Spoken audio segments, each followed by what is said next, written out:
Hello students, welcome to all in our YouTube channel.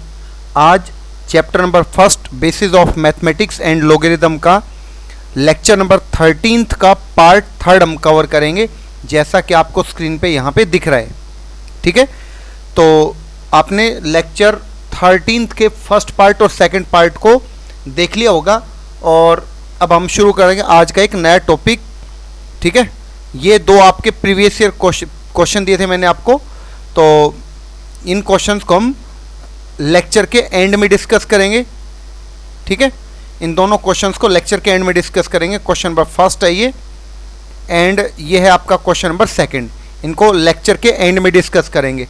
पहले हम एक फ्रेश टॉपिक डिस्कस कर लेते हैं। ठीक है, तो जो आज का जो टॉपिक है हमारा वो रहेगा लॉगरिथम, जो कि लास्ट टॉपिक रहेगा, लॉगरिथम। ओके, तो लॉगरिथम एक्चुअली शॉर्ट फॉर्म में हम इसको बार बार लॉग पढ़ेंगे। एक्चुअली इसका पूरा नाम है लॉगरिथम। ठीक है, तो सबसे पहले तो आप ये देखिए लॉग को आप लिखते कैसे हैं, लॉगरिथम को लिखेंगे कैसे आप देखिए। लॉगरिथम को हम शॉर्ट फॉर्म में लिखेंगे LOG, लॉग। और लॉग के सामने बिल्कुल आपने कोई नंबर लिख दिया, मान लो A, लॉग के बिल्कुल सामने, और बीच में जो गैप है उस गैप में नीचे की तरफ आपने लिख दिया यहां पर B। ठीक है, तो ये लॉग को लिखने का तरीका है, लॉग के बिल्कुल सामने आप लिखेंगे A और उसके नीचे लिखेंगे B। ये ऐसा नहीं है कि B की पावर A है।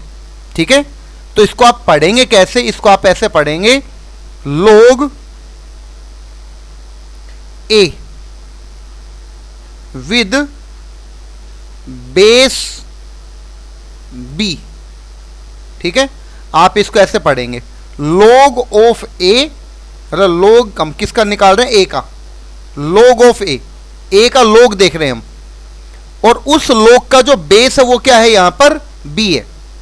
ठीक है, ये जो आपको B दिख रहा है यहां पर, ये B क्या है, इसका बेस हो गया। ठीक है, तो log A with base B, इसको ऐसे लिखेंगे। एग्जाम्पल, एक छोटा सा एग्जाम्पल लेता हूं, log 4 बेस 2 है। इसको कैसे पढ़ेंगे, इसको पढ़ेंगे log ऑफ 4 या log 4 बोल सकते हो डायरेक्ट, विद बेस 2। उसका बेस है वो 2 है। इस ऑफ को आप लिखो या ना लिखो कोई प्रॉब्लम नहीं है, log 4 विद बेस 2। ठीक है, आई होप सभी को मेरी बात समझ में आ गई होगी। जो A है यहां पर, ये A तो कोई नंबर है, ये A है, ये तो कोई नंबर है, और बेस है इसका B। यहां पर log A with base B जब आप लिख रहे हो तो ये A क्या है, ये कोई नंबर होगा यहां पर, जिसका log आप देखना चाहते हैं कितना आएगा, और किसके रेस्पेक्ट में देखना चाहते हैं, बेस B के रेस्पेक्ट में देखना चाहते हैं। यहां पर ये है इसका बेस। ठीक है, आई होप सभी को मेरी बात यहां पर समझ में आ गई होगी। लेकिन अब जो ये log है, जो ये log था यहां पर, ये कब डिफाइंड होगा, ये भी काफी इंपॉर्टेंट है। इट इज डिफाइंड इफ, कब डिफाइंड होगा, जो log जिस नंबर का आप देखना चाहते हो A का, वो A पहली बात तो पॉजिटिव होना चाहिए, मतलब नेगेटिव नंबर का log डिफाइंड नहीं होता। दूसरी बात, कॉमा लगा के, जो बेस है B वो भी हमेशा 0 से बड़ा होना चाहिए, और बेस को 1 नहीं होना चाहिए। यहां पर मैंने 2-3 कंडीशन लिख दी है जो काफी इंपॉर्टेंट है, इनका हमें यूज करना पड़ेगा। ये काफी इंपॉर्टेंट कंडीशन हो गई, इसको हमें यूज करना पड़ेगा। कोई भी log कब डिफाइंड होगा, जब उसका जो नंबर है A क्या था, A नंबर, जिसका log हम देखना चाहते हैं, और B क्या है, B है उसका बेस। ठीक है, तो बेस है वो 1 नहीं होना चाहिए और बेस 0 से बड़ा होना चाहिए, और जो नंबर है वो हमेशा पॉजिटिव होना चाहिए, तभी आप log फाइंड आउट कर सकते हैं, अदरवाइज log डिफाइंड ही नहीं होगा। ठीक है, जैसे log यहां 2 लिख दिया और यहां पर मैंने लिख दिया -5। ठीक है, मतलब मैंने a की जगह पे -5 लिखा, तो ये तो नोट डिफाइंड हो गया, नोट डिफाइंड। आई होप मेरी बात सभी को काफी अच्छे से समझ में आ गई होगी। अब देखते हैं इसका मीनिंग क्या है। अगर मैं कभी लिखता हूं ऐसे log a with base b, इसका मीनिंग क्या है, ये किस चीज को रिप्रेजेंट करता है। ठीक है, तो ये किसको रिप्रेजेंट करेगा, it is a number, it is a number और ए वैल्यू और ए एक्सप्रेशन। ये कोई भी एक नंबर होगा पूरा का पूरा, इसको सोल्व करोगे आप तब, और वो कैसा नंबर होगा, सच दैट जो b है उसकी कितनी पावर करूं कि a आ जाए। ठीक है, यहां से आप लिख सकते हो कि सच दैट b की क्या पावर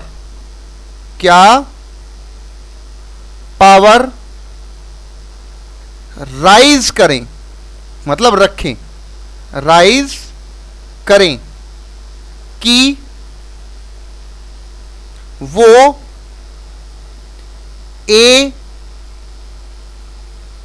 बन जाए, a बन जाए। ओके, a बन जाए। क्लियर हो गई बात।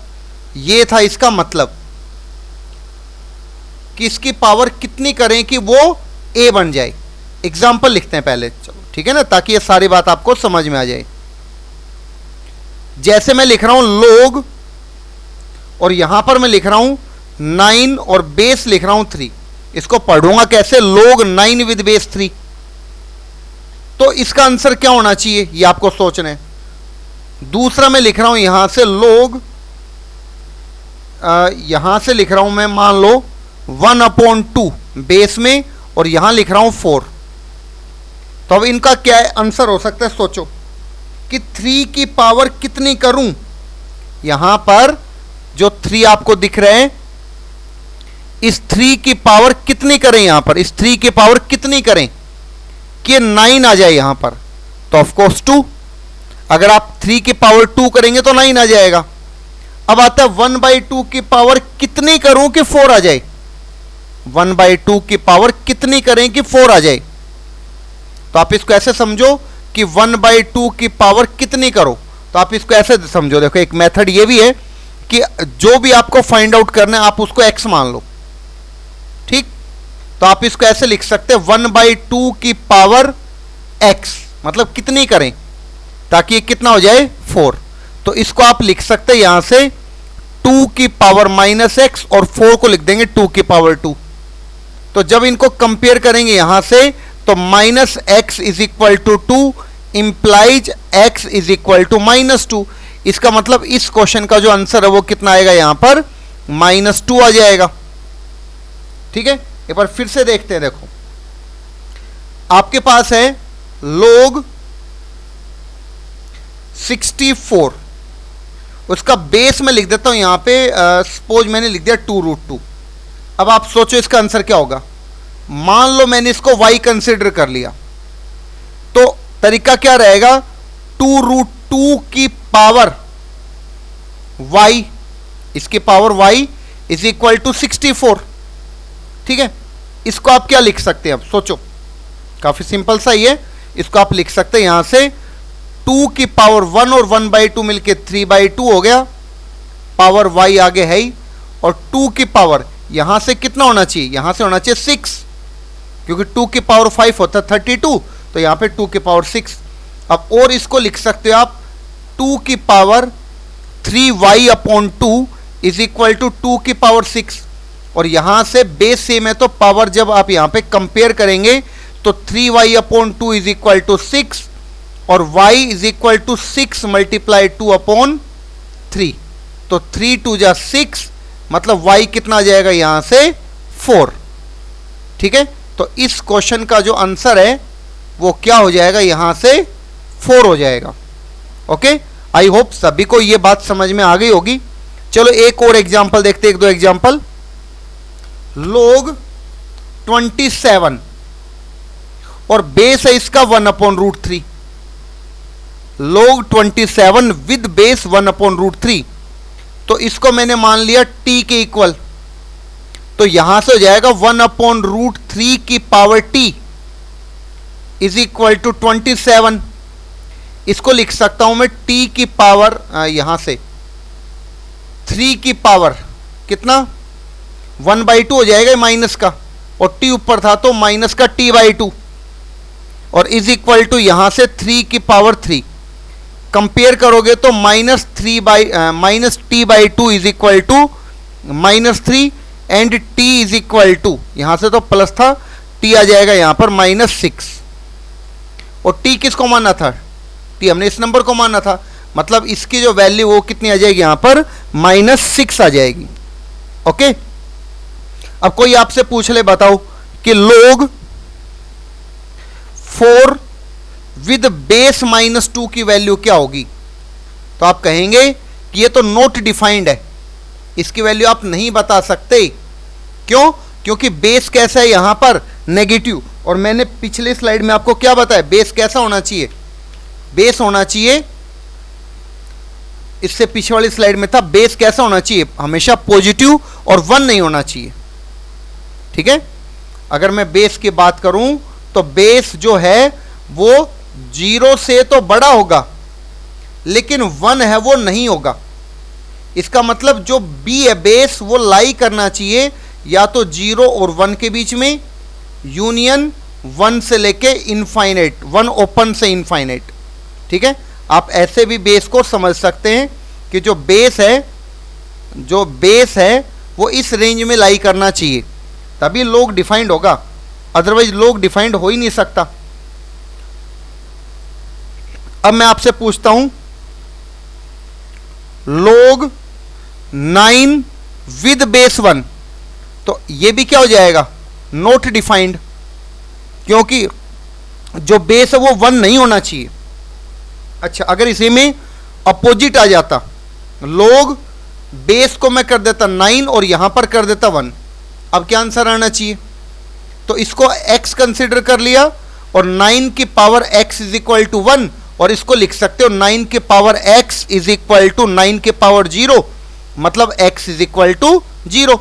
तो इस x की जो वैल्यू है यहां पे कितनी आ जाएगी, 0 आ जाएगी। ओके, आई होप काफी अच्छे से समझ में आ गई होगी बात सभी को।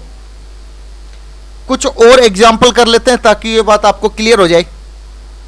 मान लो मैं आपके पास एक पॉइंट लिखता हूं छोटा सा, ठीक है। अब आप ये देखिए, यहां से नेक्स्ट स्लाइड पे लिखता हूं, चलो मैं, कि आपके पास मान लो एक log मैंने लिखा है यहां पर, log 8 विद बेस 2, तो इसका आंसर आपको डायरेक्ट पता चल जाएगा, 3 आ गया, क्योंकि 2 की पावर 3 करोगे तो 8 आएगा। अच्छा, अब मैं लिखता हूं log 16 और इसका बेस अगेन 2 ही रखता हूं, तो आपको पता है अब की बार जो आंसर है वो कितना आया, 4 आया। लेकिन अगर मैं लिखता हूं log 9 बेस 2, तो इसका आंसर मुझे देखना है यहां पर क्या होगा, log 9 विद बेस 2। तो इसके लिए हम लिख सकते हैं कि इसकी वैल्यू तो आएगी कुछ, लेकिन वो वैल्यू कैसी आएगी, वो एग्जैक्ट आंसर हम इसका नहीं बता सकते, क्योंकि 2 की पावर कितनी करें कि 9 आई, ये तो पॉसिबल नहीं है। इसलिए हम कैसे करेंगे इसको हम यहां पे अप्रोक्सीमेट लिख सकते हैं। ठीक है, यहां पर लिखते हैं हम इसके बारे में क्या, कि it is possible it is possible, but its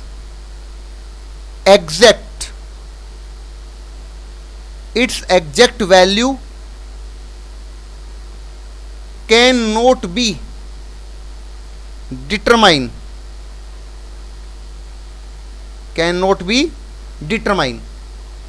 हम इसको अप्रोक्सीमेट कर सकते हैं, ठीक है। वी कैन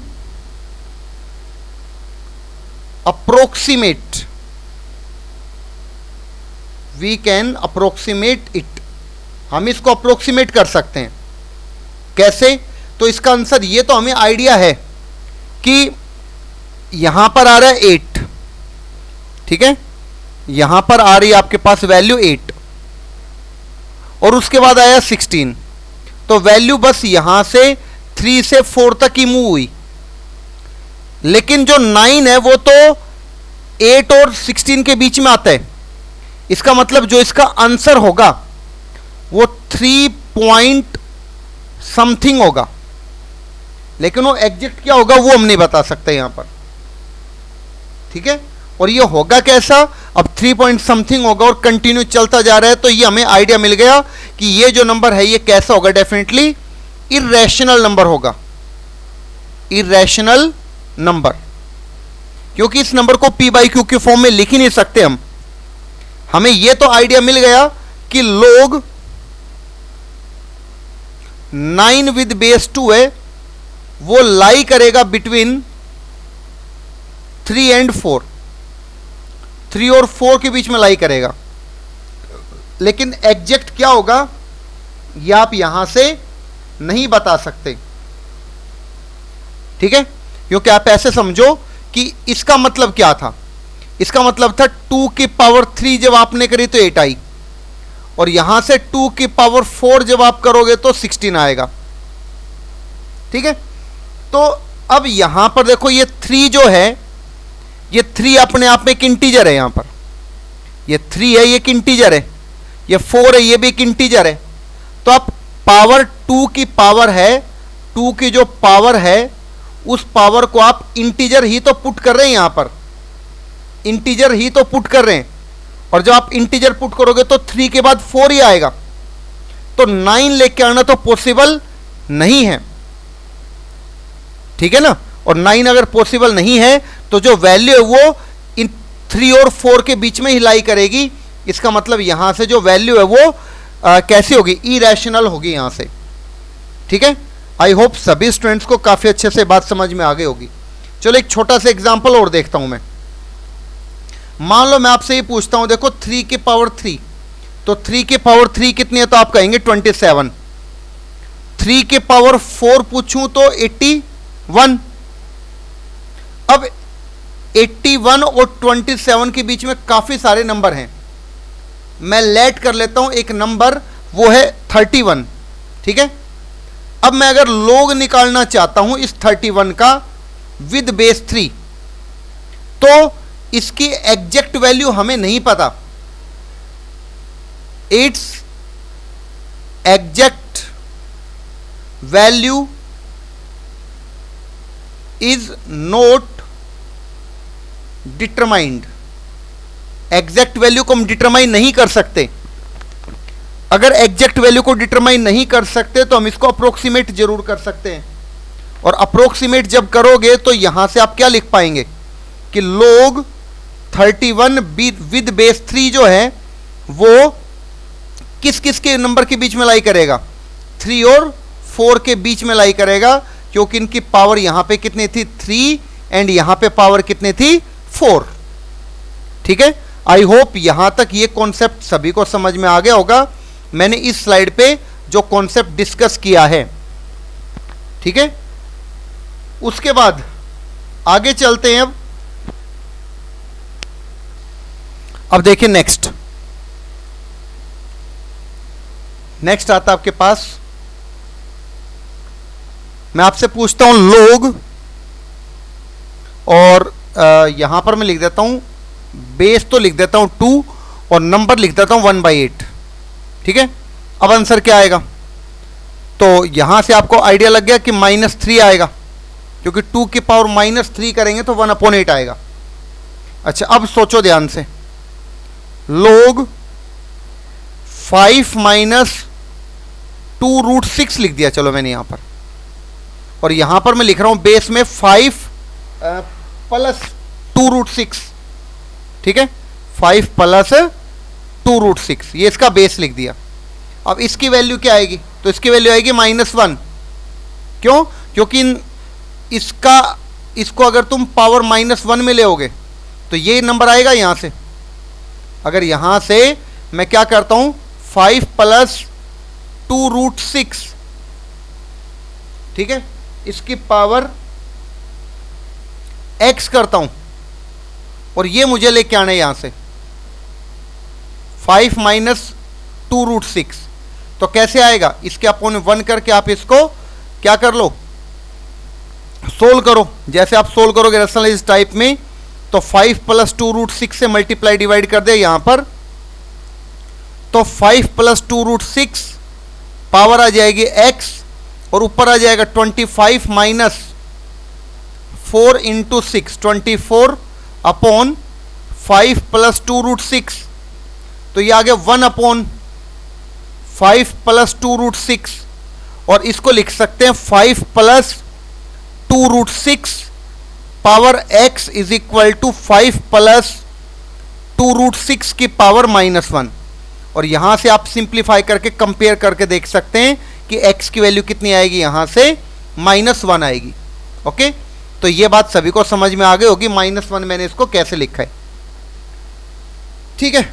तो यहां से जो रिजल्ट है वो क्या है, यहां से इससे जो ऑब्जर्वेशन हमारा आया वो क्या है कि लोग, अगर मैं किसी नंबर का फाइंड आउट करना चाहता हूं a का, और बेस है वो उसका रेसिप्रोकल है, जैसे 1/a, या फिर यहां पर जो नंबर है वो आपने लिख दिया 1/a, और यहां पर जो नंबर है वो है a बेस में, तो ऐसे क्वेश्चन का आंसर हमेशा कितना आता है, -1। क्यों? क्योंकि इन दोनों का जो प्रोडक्ट है ना 1/a का और a का, वो 1 आता है। यहां पर भी a का और 1/a का प्रोडक्ट 1 आ रहा है।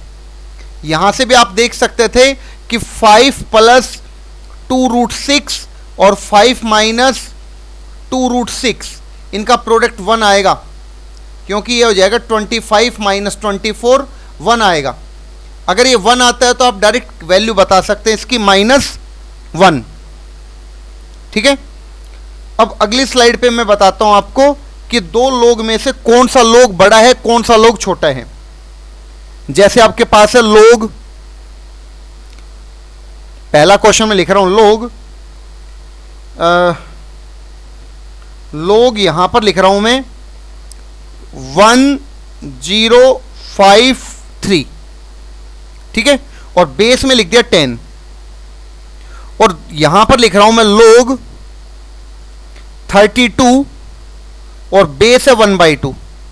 अब इन दोनों में से कौन सा बड़ा है यह हमें देखना है, तो आप कैसे सोल्व करेंगे इसको कि कौन सा बड़ा है इनमें से।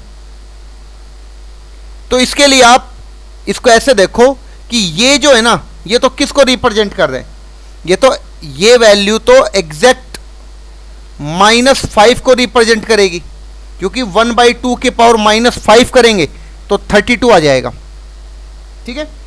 लेकिन अगर मैं इस सेकंड की बात करूं, इसकी फर्स्ट की, तो इसकी वैल्यू क्या रहेगी, मतलब 10 की पावर कितनी करूं कि 1053 आ जाए। तो आप देखो यहां पर कि अगर मैं 10 की पावर 2 करता हूं तो 100 आता है, अगर मैं 10 की पावर 2 करूंगा तो 100 आता है, अगर मैं 10 की पावर 3 करूंगा तो 1000 आएगा, अगर मैं 10 की पावर 4 करूंगा तो ये कितना हो जाएगा, 10,000 हो जाएगा। तो ये जो नंबर यहां पर लिखा हुआ है 1053, वो इन दोनों के बीच में लाई करेगा। इसका मतलब इसकी जो वैल्यू है वो 3 और 4 के बीच में आएगी, यानी कि 3 पॉइंट समथिंग इसकी वैल्यू आएगी। तो अब आप 3 पॉइंट समथिंग में से और -5 में से देख के बता सकते कौन सा नंबर बड़ा होगा। तो फर्स्ट जो है वो बड़ा होगा, सेकंड होगा छोटा होगा, ठीक है। चलो एक एग्जांपल और करते इसी के जैसा। लोग, यहां मैं लिखता हूं 52 और बेस में लिखता हूं चलो 7। अब की बार आप वीडियो को पॉज करके खुद एक बार ट्राई करके जरूर देखिए क्वेश्चन को, और इसका जो बेस है वो आ जाएगा यहां पर 25। ठीक है, अब आप ये क्वेश्चन देखिए, इसमें क्या था। देखो 7 की पावर कितनी करूं कि 52 के नजदीक आ जाए, तो 7 की पावर 2 करोगे तो 49 होता है, और 3 करोगे तो 49 से ज्यादा जब आएगा तो काफी बड़ी वैल्यू आ जाएगी, 52 से पहले रह जाएगा। इसका मतलब ये जो है ये कंप्लीट, इस कंप्लीट की वैल्यू लगभग कितनी आ जाएगी, 2 पॉइंट समथिंग आ जाएगी।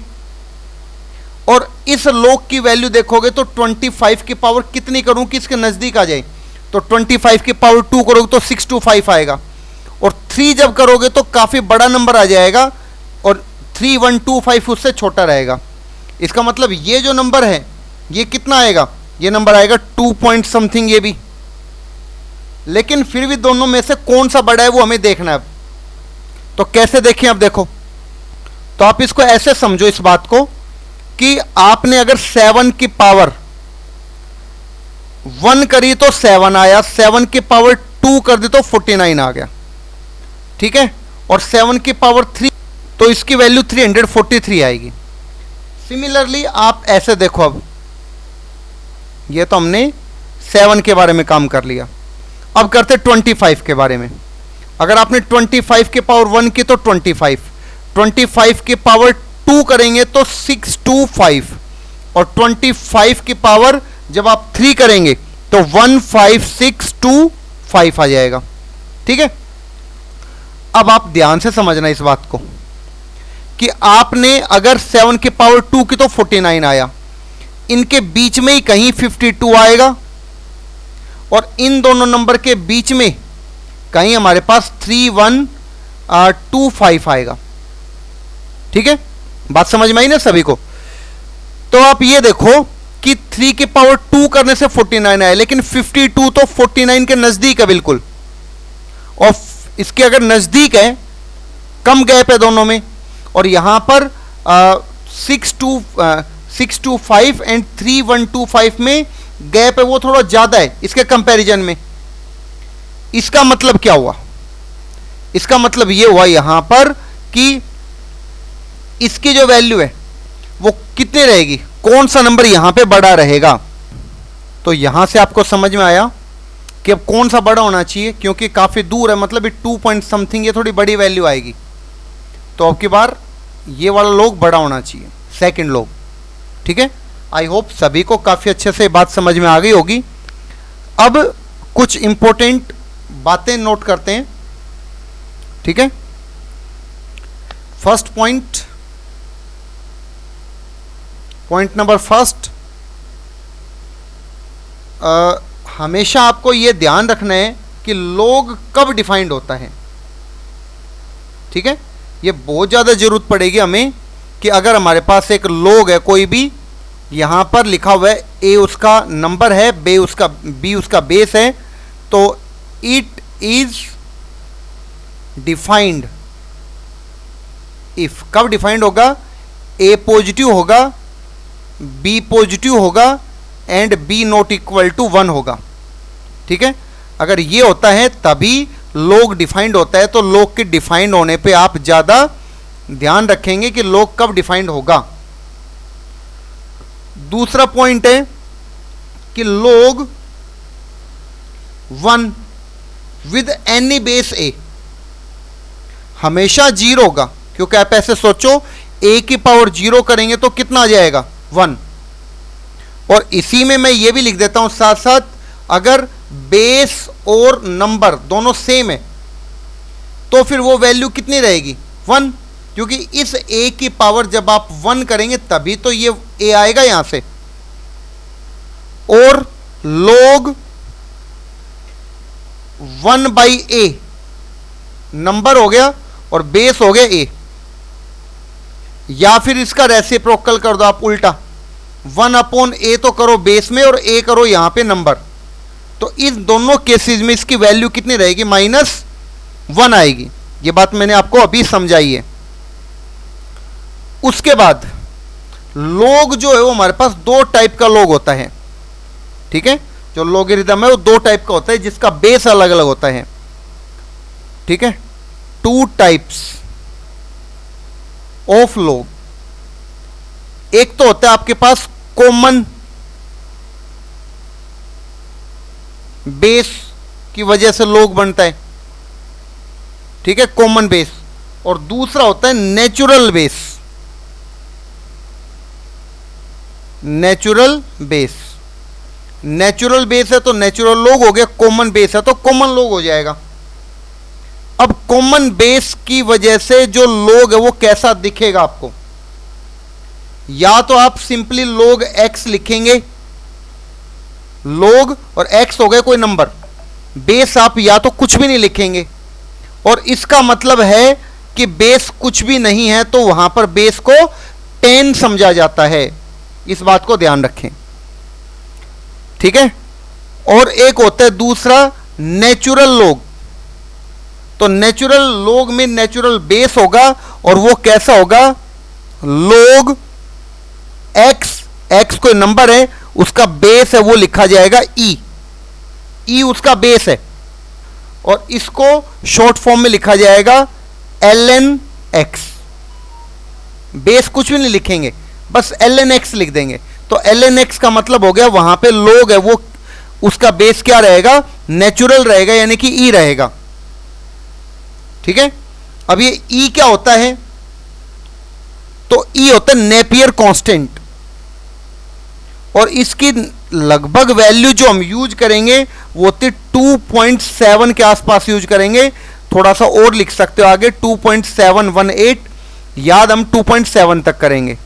ये एक इरेशनल नंबर होता है e, आप नोट करते जाओ, मैं बोल रहा हूं ये e एक इरेशनल नंबर है, नेपियर कांस्टेंट है, इसकी वैल्यू आपके पास लिखी हुई है, और इरेशनल है तो इसकी वैल्यू 2 और 3 के बीच में लाई करती है। ये जो ऊपर लिखी हुई है वैल्यू, ये तो नियर अबाउट वैल्यू है जो हमें क्वेश्चन सोल्व करने के लिए यूज करनी पड़ेगी, ठीक है। ओके, साथ ही साथ एक छोटी सी वैल्यू और याद रख लो, अगर ई स्क्वायर की कहीं जरूरत पड़ जाए, ई स्क्वायर की, तो उसकी नियर अबाउट वैल्यू जो हम यूज करेंगे वो हो जाएगी 7.389, ठीक है। ये लगभग वैल्यू इतनी हम यूज करेंगे, ठीक है। अच्छा, उसके बाद ये इसी के बेस पे देखो कैलकुलस हम पढ़ेंगे, तो कैलकुलस के अंदर, कैलकुलस एक मैथ्स का पोर्शन आएगा, जैसे अलजेब्रा, ट्रिग्नोमेट्री, वैसे ही एक पोर्शन आएगा कैलकुलस। तो उस कैलकुलस में जब भी आप लॉग यूज करेंगे, ठीक है, यहां पे नोट में लिखवा देता हूं मैं ये, कि इन कैलकुलस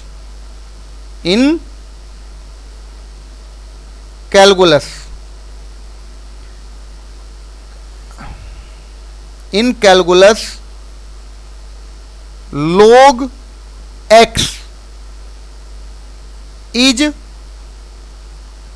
considered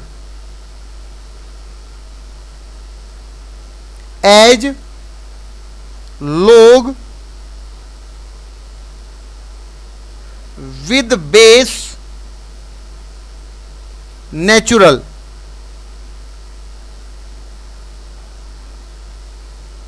ठीक है। नेचुरल बेस के साथ उसको आप समझेंगे, यानी कि उसका बेस है वो कैसा रहेगा, ई रहेगा,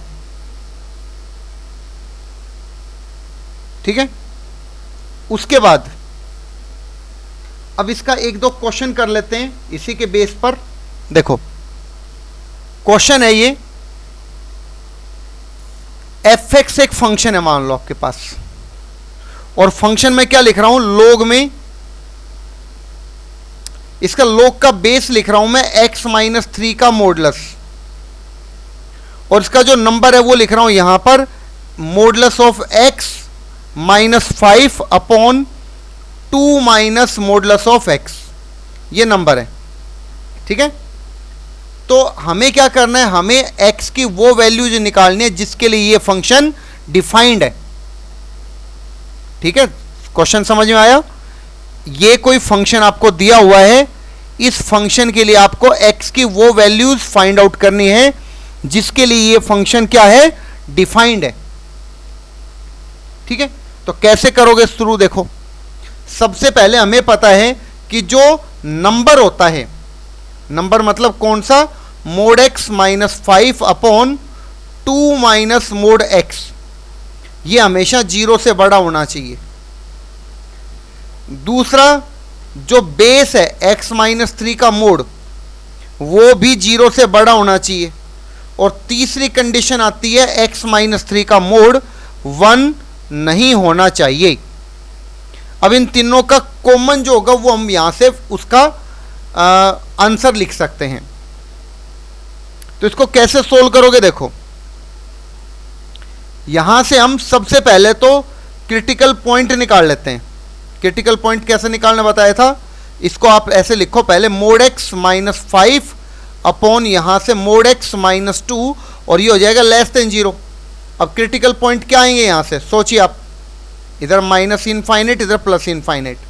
यहां पे x की जगह पे आप क्या पुट करेंगे कि न्यूमरेटर 0 हो जाए, तो आपके पास x की वैल्यू आएगी यहां से -5 एंड +5। डिनोमिनेटर कब 0 हो सकता है, जब x की जगह पे क्या आएगा, -2 या +2।